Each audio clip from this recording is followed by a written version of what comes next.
Hello guys, welcome back to my channel Rajeev roots. स्वागत है आपका फिर से मेरे एक नए व्लॉग्स में।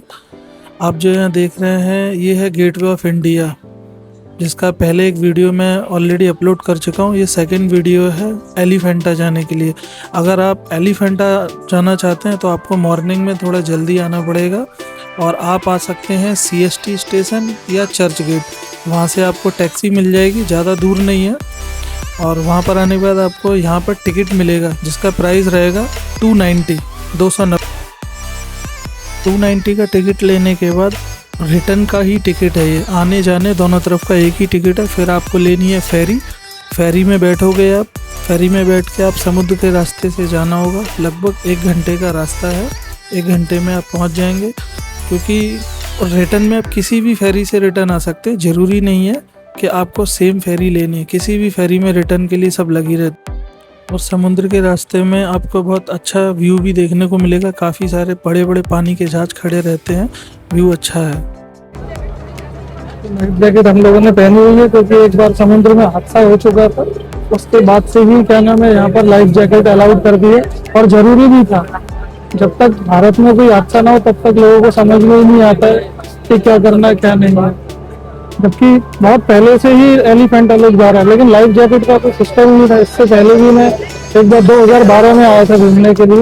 वो टाइम पे भी मैं एलिफेंटा गया था, पर उस टाइम पर लाइफ जैकेट का कोई सिस्टम ही नहीं था। बट इस बार लाइफ जैकेट का सिस्टम रखा है, तो अच्छी बात है। बोट में अगर आप जाएंगे तो आपको खाने पीने की चीज़ें भी उसमें बेचते हुए दिख जाएंगे, क्योंकि क्या है, कई लोग हैं, लंबा सफ़र है, किसी को पानी की बोतल की ज़रूरत है, कैरी वगैरह और भी मतलब स्नैक्स वगैरह सब मिलते हैं। जब आप फेरी में निकलेंगे तो इस तरीके के बहुत बड़े बड़े जहाज़ खड़े हैं। ये तो एक ही है, ऐसे बहुत सारे जहाज़ हैं, आपको दिख जाएंगे जब भी आप उसमें फेरी में निकलेंगे तो। और मैंने ज़्यादा शूट नहीं किया क्योंकि बोर हो जाते हैं आप लोग भी, इस वजह से मैंने बस यही एक थोड़ा सा व्यू लिया। बाकी समुद्र में तो आपको पता ही है, काफ़ी सारे जहाज़ खड़े रहते हैं। और आपसे बात करते करते मैं देखिए यहाँ पर आ गए हम लोग अपने डेस्टिनेशन पे, क्योंकि ये जो सामने दिख रहा है ना आपको, यहीं से फेरी साइड में लगाएंगे और साइड में लगाने के बाद यही एंट्रेंस का रास्ता है। ऑलरेडी हमें भी एक फेरी ऑलरेडी लगी हुई है, क्योंकि काफ़ी लोग वहाँ पर लाइन लगी हुई थी। मैं भी लाइन में लगा था। लाइन में लगने के बाद ही नंबर आया था। वो तो मैं सुबह जल्दी चला गया था इस वजह से। और आप लोग भी अगर जल्दी जाएंगे तो अच्छा रहेगा, नहीं तो ना दोपहर में धूप बहुत हो जाती है और दिक्कत बहुत होती है। फिर गर्मी के टाइम में तो बहुत दिक्कत है, वैसे कोई प्रॉब्लम नहीं है।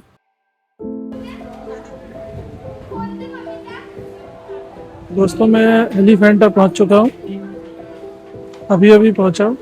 और ये सब लोग उतर रहे हैं, इसी बोट से मैं भी उतरा हूँ।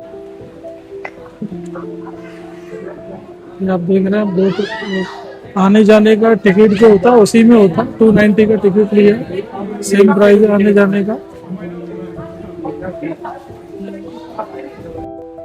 बहुत ही प्यारा व्यू दिख रहा है दोस्तों, और काफ़ी अच्छा, देखो आप भी देख सकते हैं। हवा भी बहुत अच्छी चल रही है, क्योंकि फेरी में भी हवा लग रही थी, बट अब हम एक आइलैंड पे आ गए हैं तो बहुत ही अच्छी हवा लग रही है। और थोड़ा पसीना भी बहुत ज़्यादा आ रहा है। मेरी तो पूरी शर्ट गीली हो गई थी आते आते, क्योंकि ह्यूमिडिटी बहुत रहती है ना मुंबई के अंदर, इस वजह से। और देखिए बहुत अच्छा व्यू है, आपको भी दिख रहा होगा। आप आगे जाएंगे तो आगे ही आपको ये सामने मार्केट दिख रही है। आपको जब एंटर करोगे तो आपको कुछ शॉप्स मिलेंगी। कुछ भी आपको खरीदना है, पानी की बोतल, चॉकलेट्स, जो भी आपको खाने के लिए चाहिए, बहुत कुछ मार्केट है। और यहाँ पे मिनी ट्रेन का टिकट भी मिलता है। अगर आपको मिनी ट्रेन से जाने का है तो आप मिनी ट्रेन से भी जा सकते हो। ये कुछ शॉप्स हैं। गाइस, यहाँ पे मिलेगा आपको मिनी ट्रेन, टॉय ट्रेन का टिकट, जिसकी कीमत है ओनली 18 रुपये। और थोड़ा आगे चलेंगे, ये अपनी टॉय ट्रेन आ गई है। मैं जब पहुंचा था तो टॉय ट्रेन आई थी, पब्लिक इसमें जा रही थी। अभी वापस से ट्रेन आएगी तब मैं उसमें बैठूंगा। ट्रेन आ चुकी है वापस से, मैं बस बैठने जा रहा हूँ और देखता हूँ बैठने के बाद कैसा व्यू आता है वीडियो में, और ट्राई करते हैं। वैसे तो आप लोग पैदल भी जा सकते हैं, 10 मिनट का रास्ता है पैदल से, ज़्यादा दूर नहीं है। लेकिन मैंने सोचा क्यों ना, जब टॉय ट्रेन की फैसिलिटी है तो इसमें भी बैठ लें। और दोस्तों, मैं ट्रेन में बैठ चुका हूँ, ट्रेन चल भी रही है। देखते हैं कैसा व्यू। अच्छा आ रहा है, काफ़ी अच्छा दिख रहा है। दोपहर का टाइम है, लेकिन मैं बता दूं आपको, क्योंकि इस समय पे धूप बहुत ज़्यादा है। अब लाइन में लगकर मैंने टिकट लिया था, संडे का दिन है, तो संडे को एक तो रश बहुत ज़्यादा होता है, जबकि मैं सुबह निकला था, जल्दी आ गया था, उसके बाद भी इतनी भीड़ है। तो आप लोग भी खास करके ध्यान रखें, अगर आपको एलिफेंटा आना है तो आप जितना जल्दी सुबह निकलेंगे उतना अच्छा है। आपको धूप में ज़्यादा परेशान नहीं होना पड़ेगा, क्योंकि देखिए धूप अगर जब ज़्यादा रहेगी तो आप भी ना बहुत टायर्ड हो जाएंगे। मैं भी टायर्ड हो गया था, लेकिन बट ये कि ठीक है, नींबू पानी पीते रहिए, सबसे बढ़िया लिक्विड का यूज़ करें, क्योंकि ऐसी धूप में ह्यूमिडिटी में पसीना आने से ना प्यास बहुत लगती है। तो जितना आप लिक्विड लेंगे उतना आपके लिए अच्छा है। या कुछ ऐसी चॉकलेट्स वगैरह रखें ऑरेंज टाइप, जो आपको प्रॉब्लम ना हो।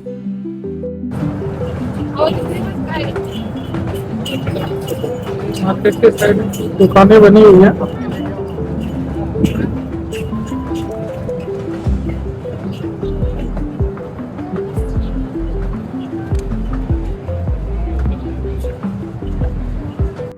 दोस्तों, टॉय ट्रेन से तो मैं उतर चुका हूँ, और यहाँ से भी उतरने के बाद देखिए आपको मार्केट दिख ही रही है, क्योंकि बहुत सारे टूरिस्ट आते हैं ना, वर्ल्ड फेमस है, इस वजह से यहाँ टूरिस्ट आते ही रहते हैं। और आगे तक ये दुकानें बहुत लास्ट तक ऊपर तक हैं, हर जगह आपको मार्केट लगी हुई है बहुत बड़ी। जब हम एंट्रेंस पे थे तब भी मार्केट थी, ये इससे बड़ी मार्केट है और काफी बड़ी मार्केट है। यहाँ पे आपको बाहर की चीजें भी मिलेंगी, बहुत अच्छी अच्छी खाने पीने की स्टॉल भी है।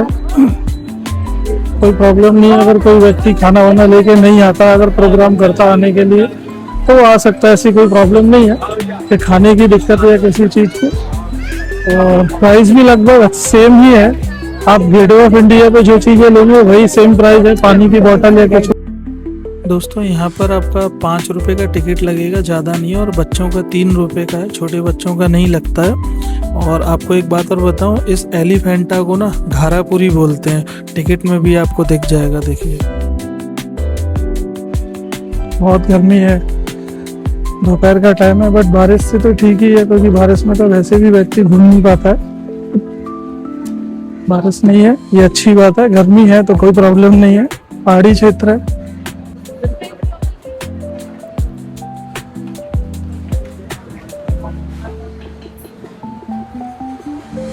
धूप बहुत है कई जगह, तो इसलिए गॉगल्स ऐसा लिया है कि ओपन कर ले और उतर ले।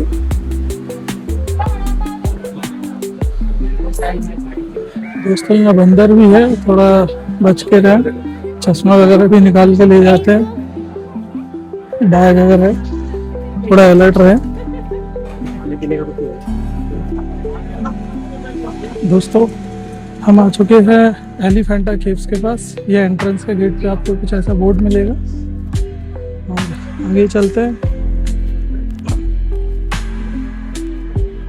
अंदर जाने के बाद ये जो सामने है, ये एक और टिकट काउंटर है। यहाँ से अंदर केव्स का टिकट लगेगा, जिसकी कीमत है 40 रुपये। मैंने ऑनलाइन ले लिया था, आप स्क्रीनशॉट भी मैंने लगा दिया, आप भी ले सकते हैं जैसे चाहे। दोस्तों, फाइनली हम लोग एलिफेंटा केव्स पर एंटर कर चुके हैं, और मैं आपको एक बात बताना चाहूँगा, ये जो केव्स है ना, यूनेस्को वर्ल्ड हेरिटेज साइट में इसका नाम है।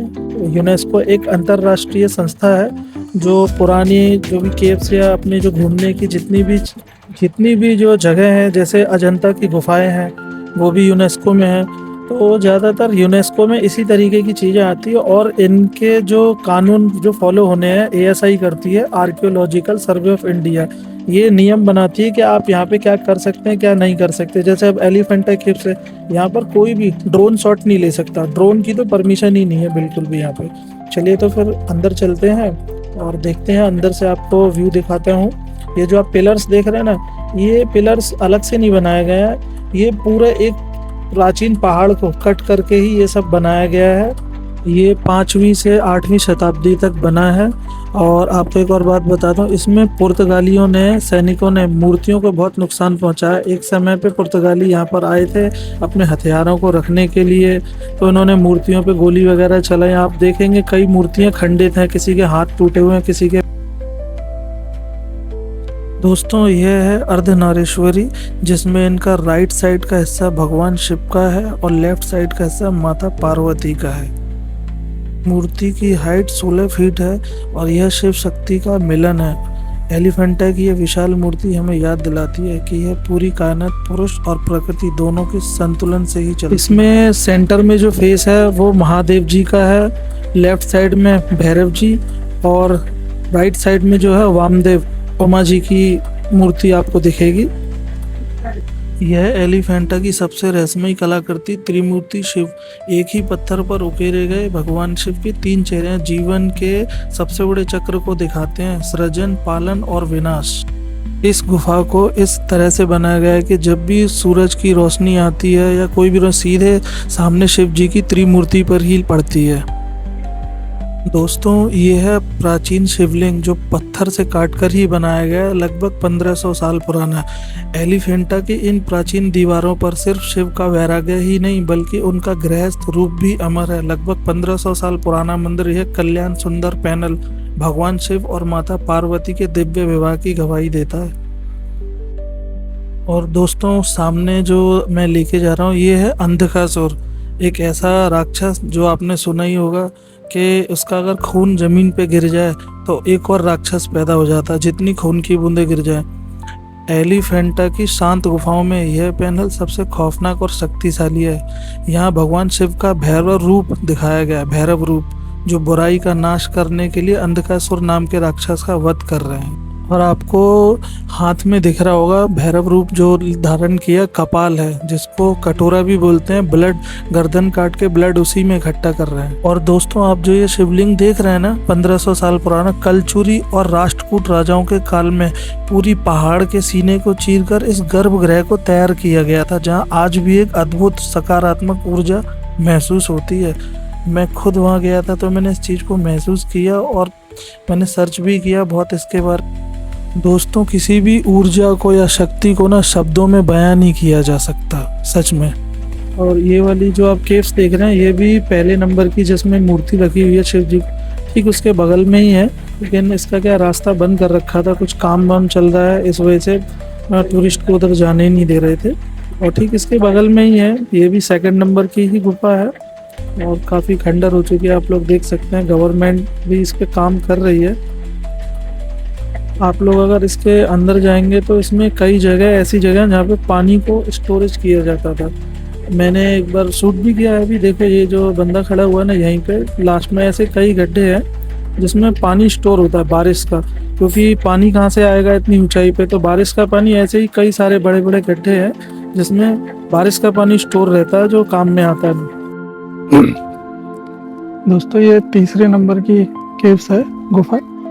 ऐसी लगभग 4 गुफाएं हैं, 2 मैं देख चुका हूँ, ये 3री है। और हम चलते हैं 4थी गुफा की तरफ।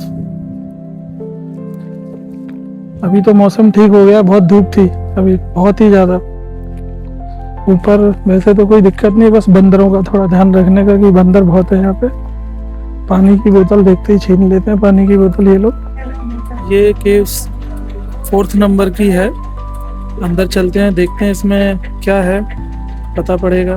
ओह, ये भी काफ़ी अच्छा शिवलिंग है, प्राचीन है, बहुत पुराना लग रहा है। उस पर किसी ने शायद जल वल भी चढ़ाया है, मैं जूम करके देख रहा हूँ। हाँ, बट अंदर नहीं जाऊँगा क्योंकि क्या है, मैंने शूज़ पहने हुए हैं, फिर शूज़ टेक ऑफ करने पड़ेंगे और दिक्कत होगी काफ़ी। अंदर भी है ये।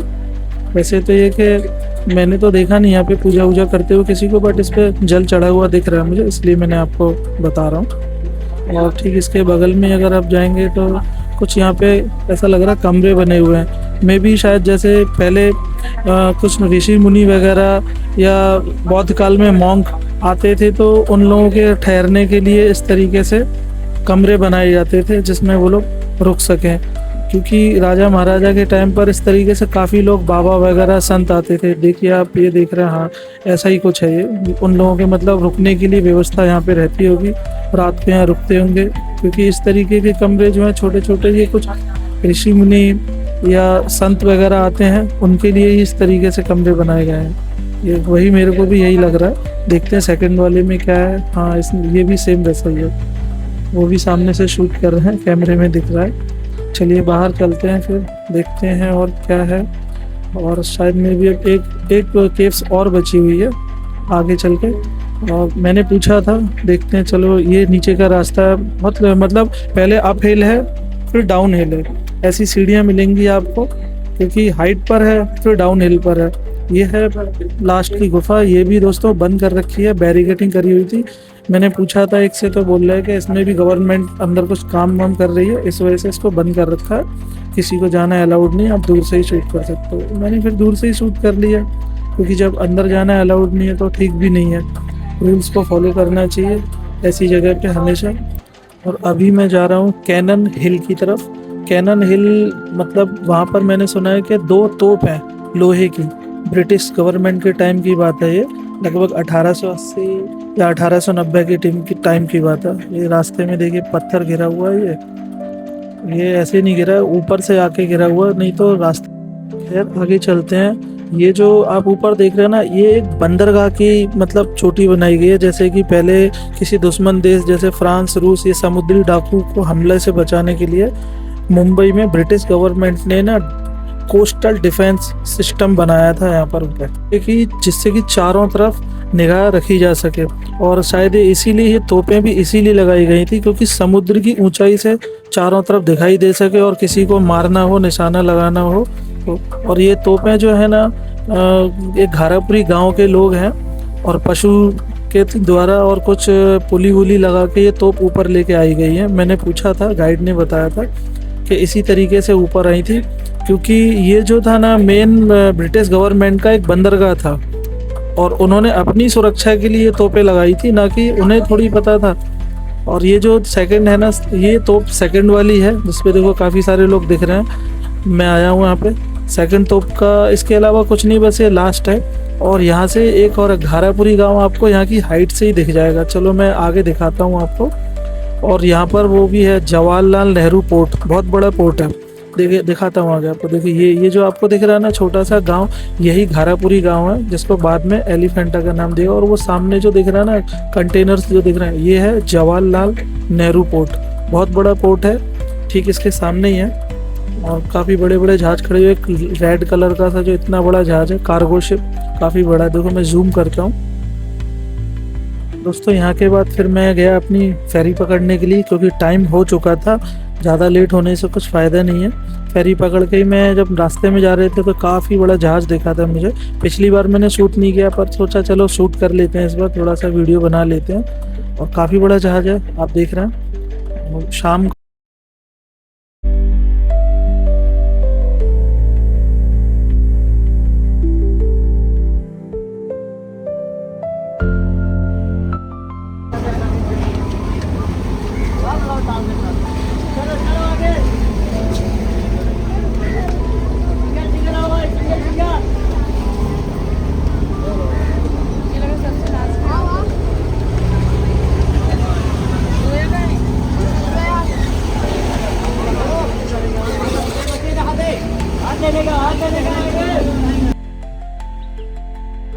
दोस्तों यहाँ पर अपना वीडियो होता है फिनिश, और इसके बाद कोई ट्रिप नहीं है। ये लास्ट तोप है, 2 तोप है टोटल यहाँ पर। और अगर आपको मेरा कंटेंट अगर पसंद आ रहा हो तो कृपया वीडियो को लाइक एंड सब्सक्राइब करें और शेयर करें। हो सके जो आपके रिलेटिव्स अगर मुंबई घूमना चाह रहे हैं, गेटवे ऑफ इंडिया आना चाह रहे हैं, एलिफेंटा, तो मैं सारी डिटेल इसमें अपनी वीडियो में अपलोड करूँगा।